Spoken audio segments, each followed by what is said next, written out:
A lot of students have approached me lately with the question about the orientation of the elbow creases in various arm positions. My answer is always the same. It depends on balanced action between the foundation, especially if your hands, of course, are part of the foundation, in weight-bearing postures like plank, downward facing dog, or handstand, or also in poses where the arms are free, like asana 2. The orientation will be slightly different, but again, it depends on the right action between the hands and the shoulders. So we'll take a look at that now. So the balanced action, especially in your upper body, are: you first take a deep breath in, and the breath will lengthen your side body. Make sure it's your breath.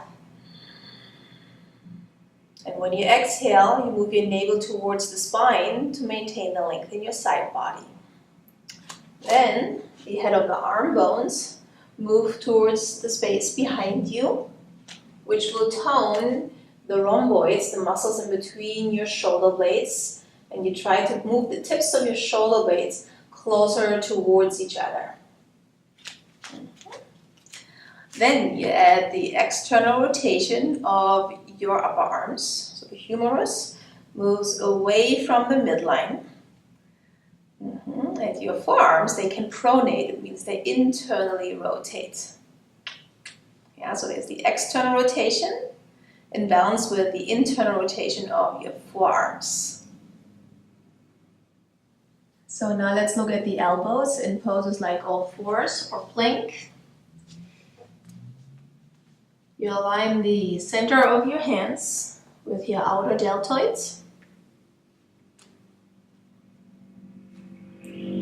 And let the wrist creases of your hands be parallel towards each other. So now here we gotta add the points of the foundation of your hands. So the finger pads are pressing evenly into the floor. Then the mount of your index finger, the mount of your thumb, the mount of the little finger, and the heel of your hand lightly. So again, note that the inner edge of your hands is the part that wants to come off the mat first, so it needs a little bit more love. Then again, you take a deep breath in and lengthen your side body, moving your shoulders towards your fingertips. And here in these postures, it's okay even if you utilize your muscles a little bit too, to somewhat shrug your shoulders more towards your ears to create more length. As you exhale, move your shoulder blades more towards each other, and especially try to move the tips of your shoulder blades more to the midline. And when I do this, I'm activating the lower part of my rhomboids. It already starts to initiate the external rotation of my upper arms. So the humerus rotates forward. And then like we did in this asana 2, your forearms pronate, so they move inwards at the same rate as your upper arms externally rotate.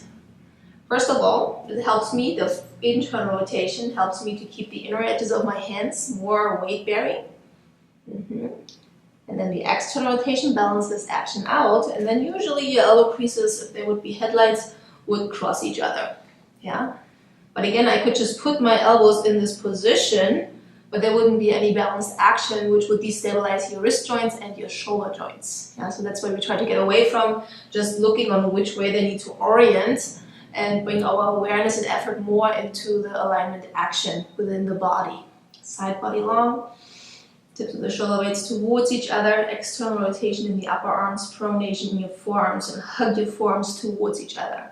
And then when you add weight in plank, you will be nice and stable.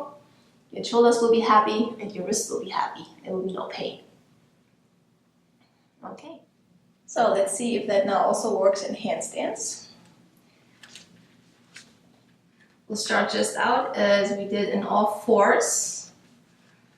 You can have your hands about a hand width away from the wall. Take a deep breath in to create space from your hips to your armpits. As you exhale, let the mid-back sink further down towards the floor. Make sure the finger pads and the four corners of your hands are pressing strongly into the earth. Then create more external rotation in your upper arms And balance this action out with pronation in your forearms.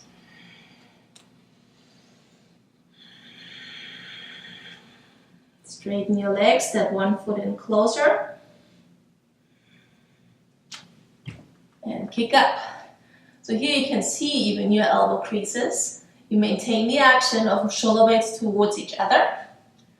External rotation of your upper arms and pronation of your forearms.